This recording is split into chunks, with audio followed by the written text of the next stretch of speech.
It was 14th February when we went to Wuhan from Beijing, which was the peak of the epidemic. So naturally, Hubei province, Wuhan, as well as the entire province was under lockdown. So we could not take a direct flight to Wuhan. So we took a flight to Changsha, and from Changsha we went by road. Took a car from Changsha to Wuhan, but we crossed. We reached the Hunan Hubei border, where we were received by the Hubei Foreign Affairs Office officials. So it was a special arrangement. No one was otherwise allowed to, enter or leave the province of Hubei. And once we were received, we were then taken to Wuhan. So it was a very special arrangement. As we entered Wuhan, as Mr. Junaid also told you, it was raining. It was really pouring.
In Hubei province and Wuhan.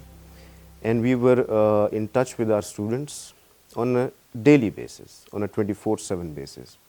And we were assisting them. We were coordinating with the local Chinese authorities as well as with the universities and the students. And we were already resolving their problems. So by the time we reached Wuhan, we had a pretty good idea of all their problems. They mainly had many problems initially, of course, relating to halal food. They had some psychological problems also, naturally, which is natural due to the quarantine restrictions. Some had financial issues, some had other problems, and many of our ladies, 5 of our Pakistani ladies were pregnant. So they also had financial issues, as well as, they were fearful of going to the hospitals, because during those days the epidemic was at its peak.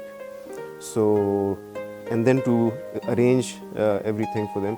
So this is what we used to do every day, because we already knew what problems our students were facing. So we tried our best, and we focused on the resolving problems one by one. And with the help of the Chinese local authorities, the Foreign Affairs Office, as well as, with the great support of our embassy and the ambassador, we tried to resolve, and we did actually succeed in resolving many issues of our students. And it had a good impact, because after that they became very, very relaxed, especially the students who were, suffering from such psychological issues. Once we met them, and then we were in regular contact after that. So all the, the worries and the tensions, the depressions all subsided by our being there for a couple of months.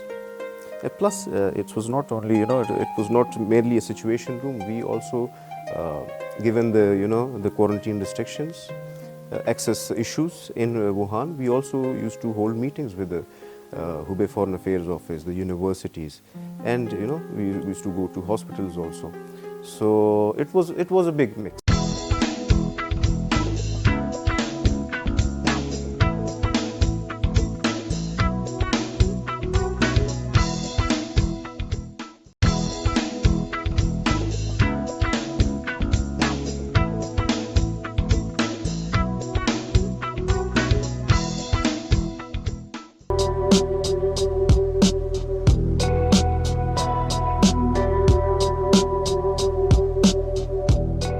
Yes, video conference. We used to have video conference meetings with our students, as well as, in fact, we also had a video conference meeting, which the President of Pakistan, during his solidarity visit to China, had with the students, Pakistani students in Hubei province.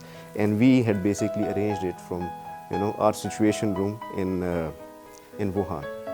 So it was the President of Pakistan, the Foreign Minister of Pakistan, as well as the Minister for Planning. They were in Beijing during that visit, and we were in Wuhan, Junaid Sahab and I. And students from 40, because WeChat has some restrictions. We had 2 calls, 9. At the same time, you only can have 9 accounts. So we had 2 sessions. So students from 14 different areas or universities of across Hubei province, they directly communicated with the President of Pakistan and the ministers. So this is also one activity which was very good. I always, volunteerism, if you don't get a response, is, it is nullified. So we had this good opportunity. We are blessed with having an ambassador who acknowledged the volunteerism, and she chose us. So we remain ever grateful, both Junaid and I remain ever grateful to her for, choosing us to go there. And yes, of course, if my students are in a problem, I'll do whatever I can to make a difference in their lives.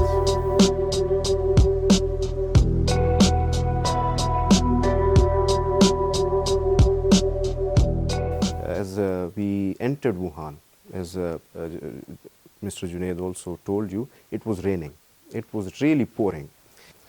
So with very little traffic on road, of course, because doctors, and naturally their determination, their resilience, and they're or in their early 20s. This is how young they were, but they still had this. So this is something which really impressed us the most.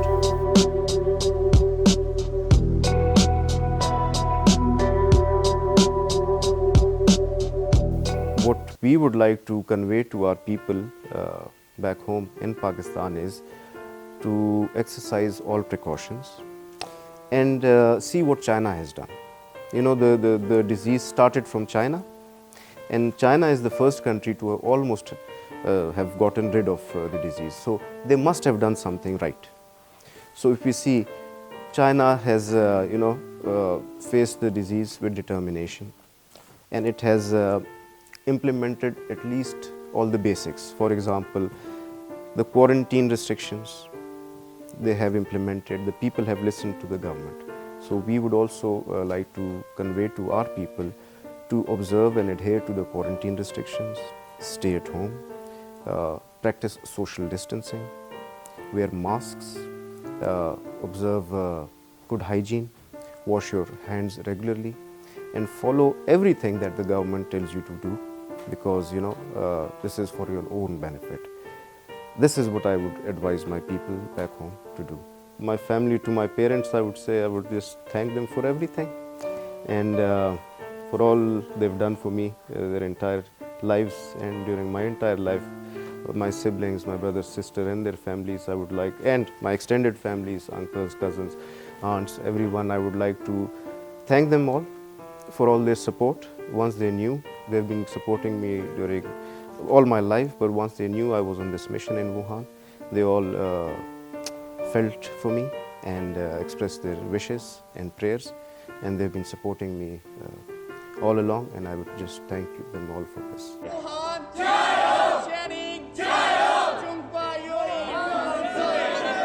Felt for me and expressed their wishes and prayers, and they've been supporting me all along, and I would just thank them all for this.